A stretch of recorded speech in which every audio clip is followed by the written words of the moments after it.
20세기에 가장 큰 영향력을 끼친 신학자 중에 위르겐 몰트만이라는 분이 있습니다. 독일 분인데요. 작년 6월에 향년 98세로 이제 세상을 떠나신 분입니다. 제가 대학교 다닐 때, 제가 대학교는 서울신대 다니고 이제 대학원은 장신대를 다녔는데, 신기하게도 학부 때 교수님도 몰트만의 제자였고, 또 신대원 다닐 때 조직신학 교수님도 이 몰트만 교수님의 제자였어서 저도 신학을 하면서 이 몰트만의 이 신학의 영향을 알게 모르게 많이 받았던 사람 중에 한 명입니다. 이 위르겐 몰트만은 1926년에 태어나신 분이고, 아까 말씀드렸듯이 독일에서 성장하셨습니다. 그런데 이 1926년에 태어나서 이분이 청년이 되었을 때 독일에서는 전 세계적으로 어떤 일이 있었냐면 세계 2차 대전이 일어났던 것이죠. 그래서 실제로 이 2차 대전을 겪었던 분이 바로 몰트만 이 선생님, 교수님이셨습니다. 그리고 이 몰트만이 또 어떤 일이 있었냐면 젊은 날에 2차 세계대전을 겪은 것뿐만 아니라 이른 나이에 이 세상에서 이제 아내가 죽음을 맞이하는 것을 경험하게 되었던 것이죠. 그런데 위르겐 몰트만은 이 문제에 대해서 해답을 찾고자 했던 것입니다. 어떻게 이 삶 가운데 이런 혼돈이 있는가? 어떻게 이런 고통이 있는가? 기쁨과 감사와 즐거움 가운데 행복하게 살아가는 것이 인생이었으면 했지만은 위르겐 몰트만이 겪었던 세상은 죽음, 전쟁, 아픔, 고난이었던 것이죠. 그래서 이 문제를 해결하고자, 이 문제에 대한 답을 찾고자 성경에서 그 해답을 찾기 시작했습니다. 그리고 나서 이분이 찾아낸 결과를 책으로 펴냈는데, 그것이 바로 1964년도에 폈던 희망의 신학이라는 책이었던 것이죠. 흔히 사람들은 종말에 대해서 두려워합니다. 우리가 보통 성경의 마지막 권인 요한계시록에 보면은 종말에 관한 이야기들이 있지 않습니까?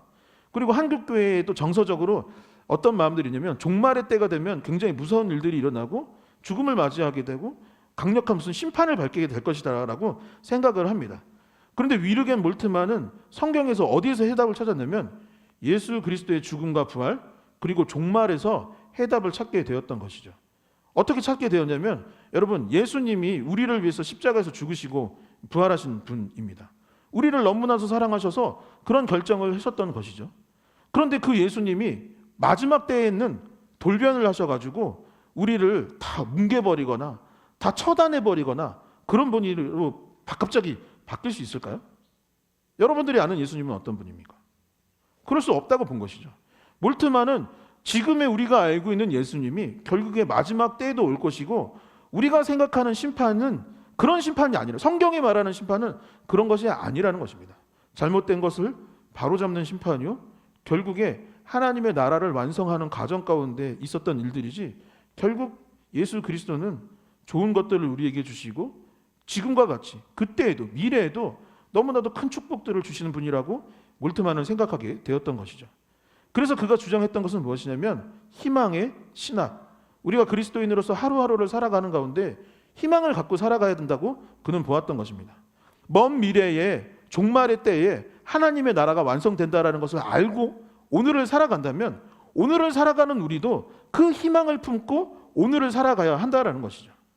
예수 그리스도가 나를 위해서 죽으시고 부활하셨다는 것을 안다면 먼 미래에 내가 죽을 때에야 그 일이 성취된다고 생각하는 것이 아니라 오늘을 살아갈 때에도 너무나도 감사하고 희망에 넘치는 삶을 살아가는 거죠.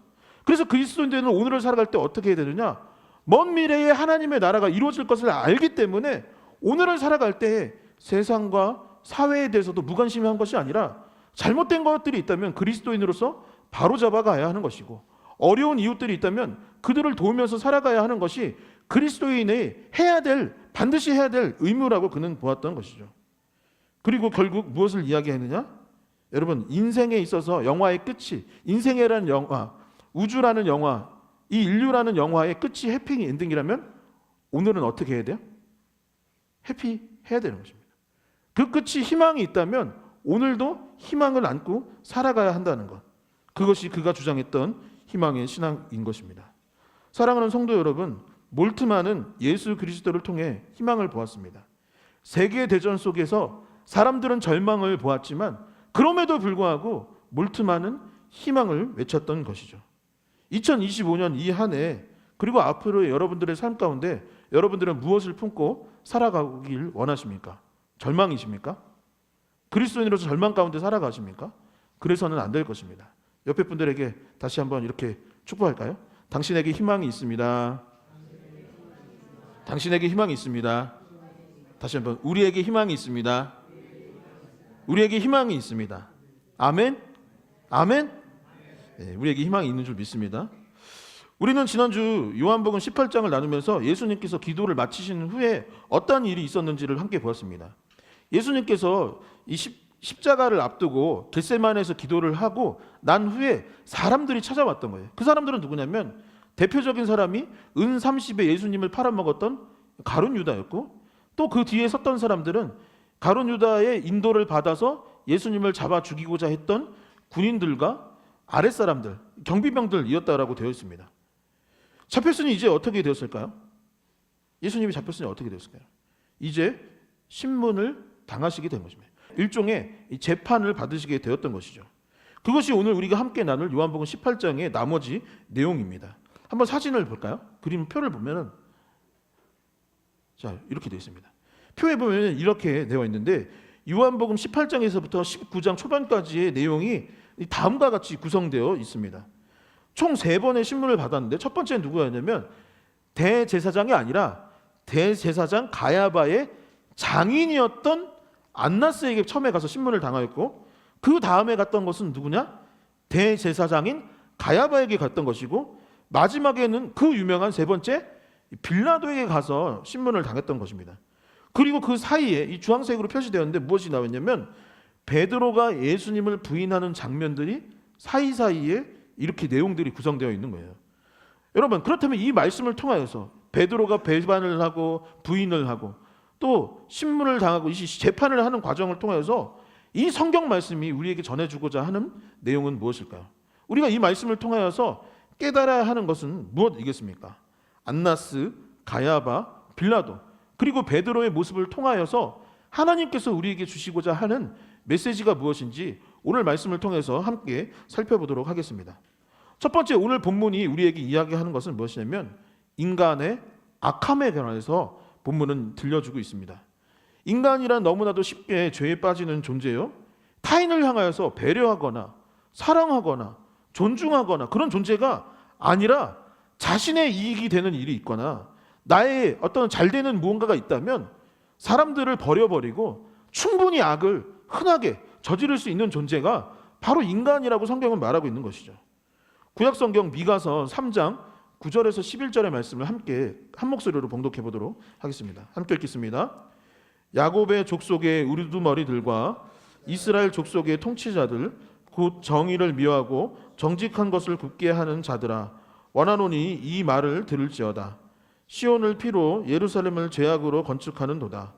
그들의 우두머리들은 뇌물을 위하여 재판을 하며 그들의 제사장은 삭슬 위하여 교훈을 하며 그들의 선지자는 돈을 위하여 점을 치면서 여호와를 의뢰하여 이르기를 여호와께서 우리 중에 계시지 아니하냐, 재앙이 우리에게 임하지 아니하리라 하는도다. 아멘.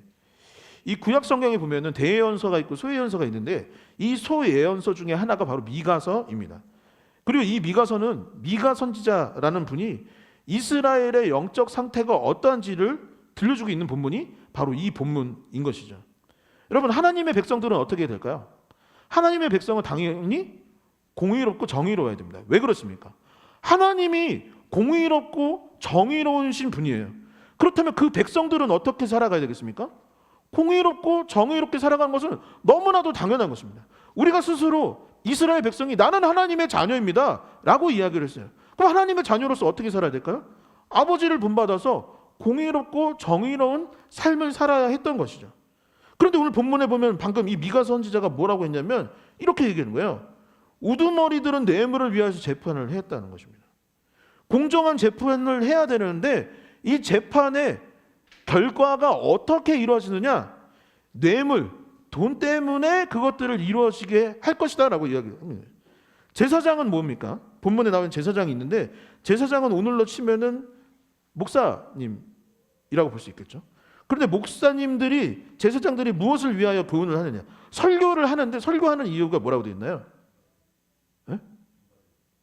돈 받으려고.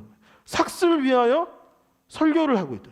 그러니 여러분, 돈을 위해서 교훈을 던진다면 여러분 어떤 말을 할 것 같아요? 여러분 듣기 좋은 소리 하죠.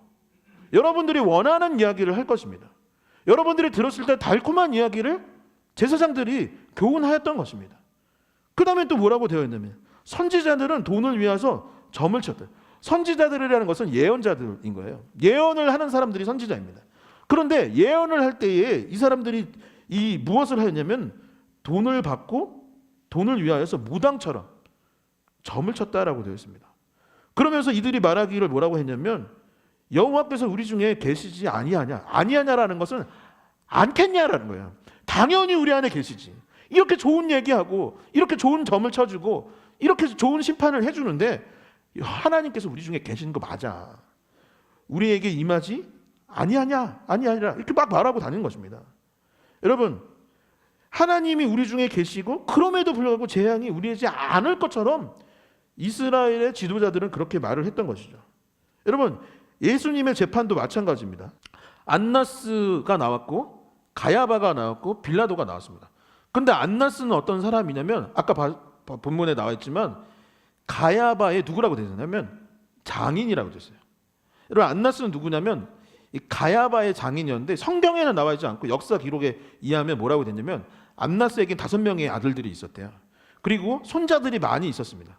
그런데 그 집안이 제사장 가문이면 그것들을 임기가 있어요. 임기가 있고 끝나면 다음 사람이 하고 내가 끝나면 또 다음 사람이 하는 겁니다. 그러다가 어디까지 갔냐면 지금 사위였던 가야바까지 간 거예요. 여러분 이게 무슨 말일까요? 그런데 내가 내 아들들 사위까지 지금 대제사장을 시켰는데 재판을 할 때에 누구한테 갔다고 됐어요? 안나스한테 갔다는 거예요. 안나스. 이게 무슨 말일까요? 여러분 이덕우 목사가 70세에 대해서 은퇴를 한 거예요. 근데 교회를 아들한테 물려준 겁니다. 아들한테 물려주고 나서 어떻게 하냐면 설교를 제가 계속하는 거예요. 교회 행정을 제가 계속하는 거예요. 이게 말이 될까요? 제가 임기가 끝났는데 안나스가 지금 계속 임기를 채우려고 했던 것이에요. 그러니까 사람들이 지금 가야바한테 가는 것이 맞는데 안나스한테 가서 예수님의 신문을 재판을 해달라고 했던 것입니다. 두 번째 갔던 사람은 누구냐면 가야바예요. 가야바는 이제 현재 대제사장 현직에 있는 사람이니까 갈 수 있겠죠. 그런데 안나스의 신문 이후에 가야바에게 보내졌는데 가야바가 한 말에 대해서 성경은 뭐라고 되었냐면 요한복음 18장 14절을 제가 한번 읽어보겠습니다. 이렇게 써 있습니다. 가야바는 유대인들에게 한 사람이 백성을 위하여 죽는 것이 유익하다고 권고했던 자라라는 거예요. 여러분 공정한 재판, 정의로운 재판은 어떤 재판입니까? 미리 판단하는 재판은 잘못된 거죠. 미리 재판의 결과를 내놓고 신문을 하고 재판을 하는 것은 잘못된 재판입니다. 그런데 본문은 뭐라고 되냐면 가야바가 이미 예수님을 죽일 마음을 먹고 재판을 하기 시작했다라고 결론 짓고 있는 것입니다. 사형을 선고한 마음을 먹고 사람들에게 지금 이 재판을 진행하고 있는 것이죠. 세 번째 신문, 이 재판은 누가 했냐면 그 유명한 이 빌라도라는 사람이 등장을 합니다. 빌라도는 예수님에 대해서 어떻게 생각을 하셨을까요? 38절의 말씀 한번 같이 읽어보도록 하겠습니다. 함께 읽겠습니다. 이 말을 하고 다시 유대인들에게 나가서 이르시되 나는 그에게서 아무 죄도 찾지 못하였노라. 아멘. 여러분 빌라도가 지금 뭐라고 했냐면 예수님을 신문하고 나서 사람들한테 가서 말한 거예요. 내가 지금 신문을 하고 조사를 해봤는데 예수님은 죄가 있다 없다? 없다라는 겁니다. 예수님이 죄가 없어. 여러분 당신들이 지금 이 사람 끌고 와서 재판해달라고 했는데 예수님은 죄가 없어요. 그런데 이거 어떻게 해야 되죠? 여러분 십자가 형벌을 내려야 됩니까? 내리지 말아야 됩니까? 죄가 없는데. 바라바랑 교환을 해야 됩니까? 말아야 됩니까? 말아야죠. 여러분 심판을 해서는 안 되죠. 왜냐면 죄가 없는 걸 재판관이 알고 있는데 신문을 하고선 지금 재판을 해서 형벌을 내린다는 것은 불가능한 것입니다. 그런데 여러분들 다 알다시피 결국 빌라도가 예수님을 십자가에 달게 마지막 최종 결정을 했습니다. 왜 그랬을까요? 죄가 없는 건 알지만 대중이 원했기 때문입니다. 여론이 그것을 원하고 있었기 때문에 빌라도는 죄가 없는 것을 알지만 그럼에도 불구하고 예수님을 심판했던 것이죠. 여러분 솔로몬의 재판을 기억하실 것입니다. 재판, 이 신문 과정에서 가장 중요한 것은 무엇이냐면 공의롭고 정의롭고 지혜롭고 옳은 판단을 해야 하는 것인 것이죠. 누군가의 삶과 생명이 달려있는 일이기 때문에 신중하고 정의롭게 지혜롭게 이 결정들을 해야 하는 것입니다. 그런데 오늘 본문에 나와 있는 안나스, 가야바, 빌라도는 그렇지 않았던 것입니다. 여러분, 예수님을 재판하는 과정에 있어서 이들은 잘못된 결정을 하고 있었던 것이죠. 이 본문이 말하고 있는 것이 무엇일까요? 여러분, 이 재판에 있어서 예수님이 십자가에 달려 죽기를 원했던 것은 이 재판관들만의 문제가 아니었습니다. 다른 사람들도, 그 군중도, 백성들도 몰려가서 예수님을 죽여달라고, 예수님에게 고난을 내려달라고, 심판해 달라고 원하고 있었던 것이죠. 이 사람들이, 이 세 명이 성경에서 대표적으로 나왔을 뿐이지 이스라엘의 영적 상태가 지금 전반적으로 다 이런 상태라고 볼 수밖에 없었던 것입니다. 그러니 여러분은 어떻겠습니까? 이런 재판이 이번 한 번뿐이었을까요? 이스라엘의 재판할 때 예수님이 십자가에 달려 죽으신 것처럼 억울한 죽음을 당한 사람들이 이번 한 번뿐이었을까요? 저는 그럴 리 없다라고 생각을 합니다. 여러분, 이 장소에만 악이 존재했던 것이 아니라 이스라엘의 전반적인 영적 상태가 악화였던 것이고, 이 시간에만 사람들이 갑자기 악화해진 것이 아니라 이스라엘의 사람들은 늘 악한 상태에 놓여 있었던 것입니다. 여러분, 요한복음의 기록들을 우리가 그동안 계속 살펴봤는데 얼마나 억울하고 안타까운 사람들이 많이 있었습니까?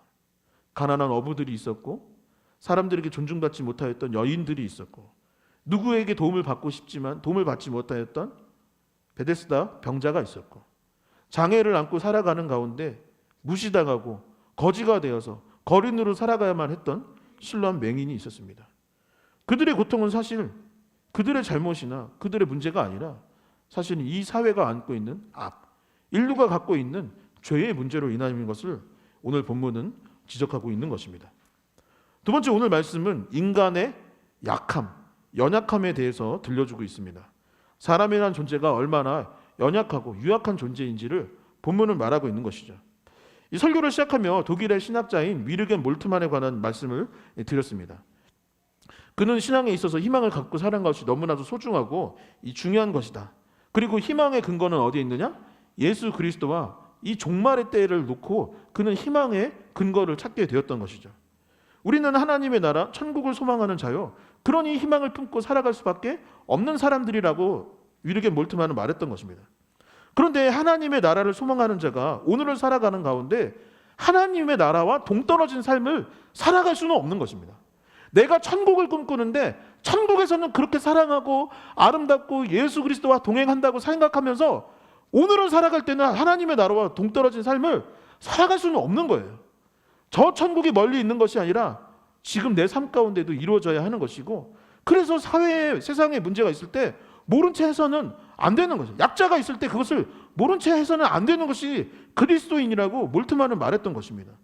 그런데 여러분, 아까 말할 때 이 희망의 신학을 주장할 때에 독일은 어떻게 대하고 있었나요? 2차 세계대전을 일으킨 국가는 독일입니다.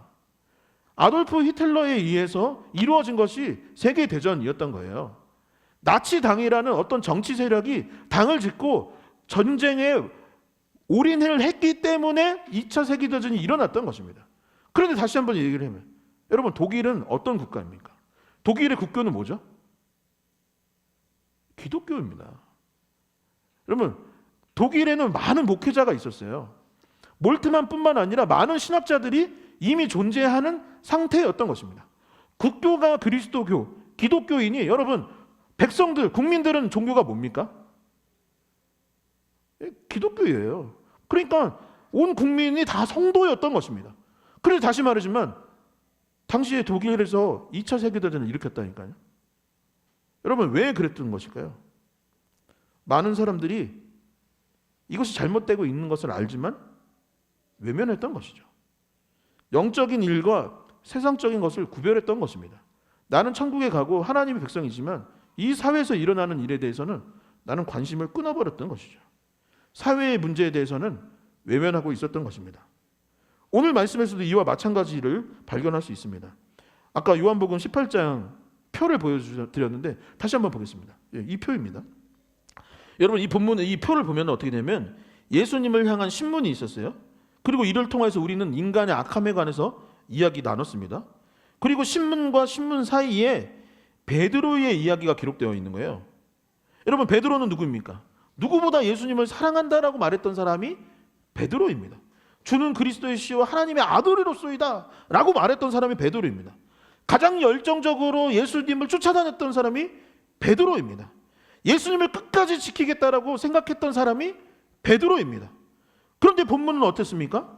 베드로가 3번이나 예수님을 부인했다라고 본문은 말하고 있는 것이죠. 25에서 27절의 말씀을 같이 읽어보면서 깊이 한번 생각해보며 읽어볼 수 있으면 좋겠습니다. 함께 같이 읽겠습니다. 시몬 베드로가 가서 불을 쬐더니 사람들이 묻되 너도 그 제사 중 하나가 아니냐?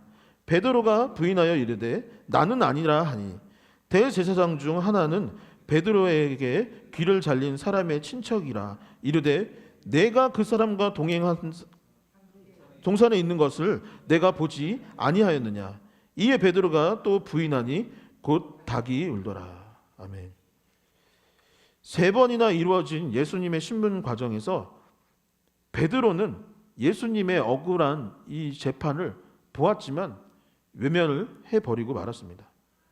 그는 예수님을 3번 부인하였다라고 성경은 기록하고 있는데 이 유대인들에게 있어서 3이라는 숫자는 완전수예요.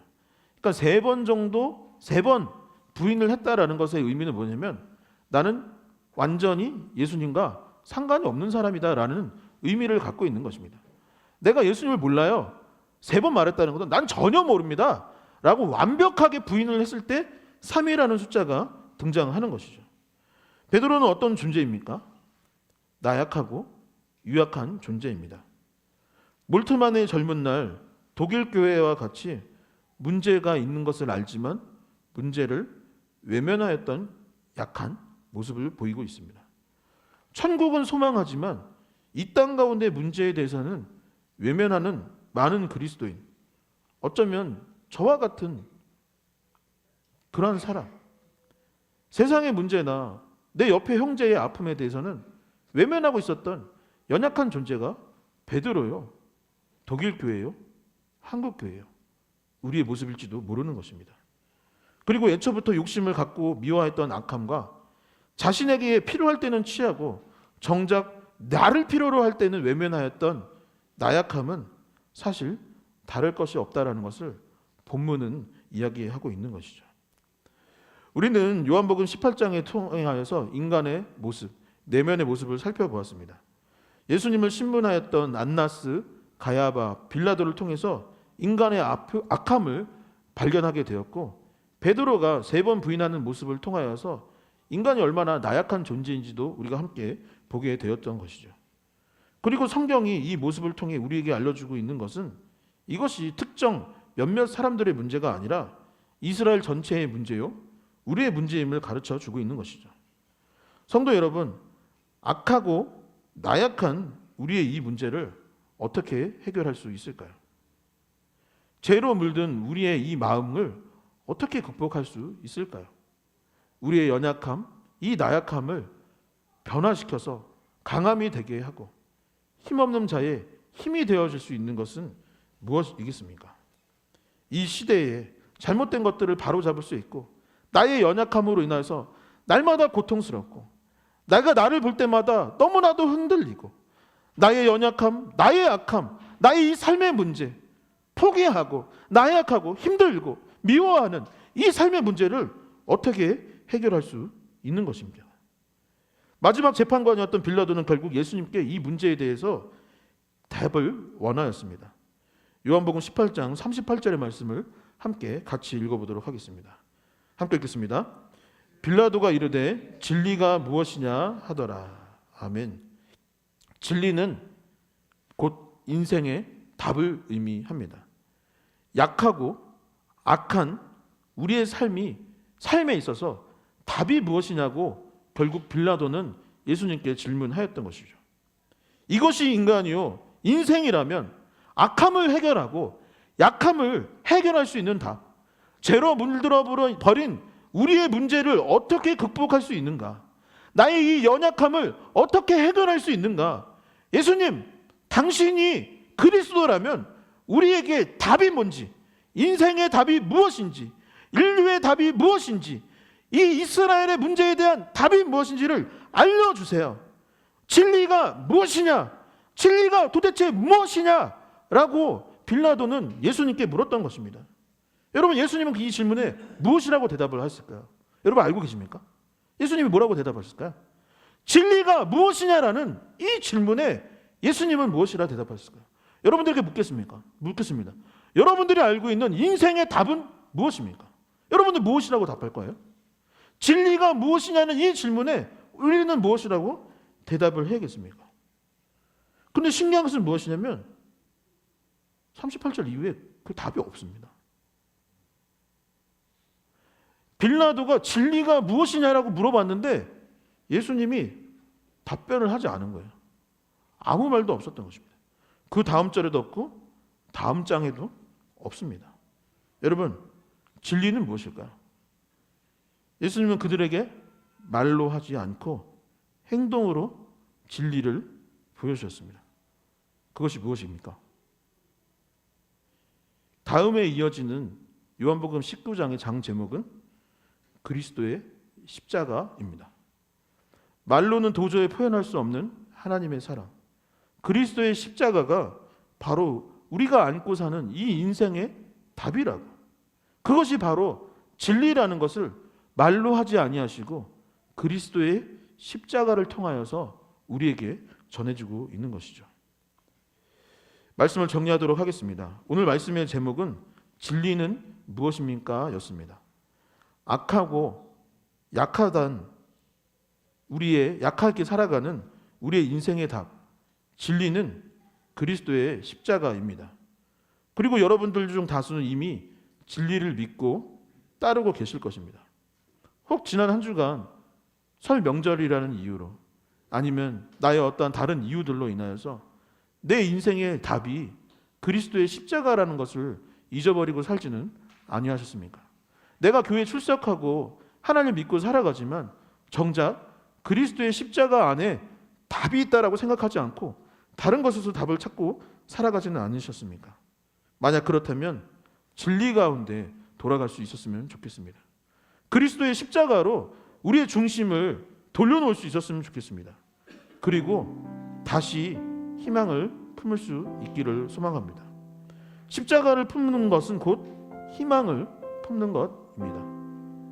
예수 그리스도의 십자가가 있으면 좌절과 절망이 아니라 결국 희망이 회복되는 것이죠. 우리를 죽기까지 사랑하신 주님이 여전히 저와 여러분들과 함께 하시고 그 주님께서 하나님의 나라를 약속해 주고 계십니다. 그러니 2025년 절망에 빠지지 마시기 바랍니다.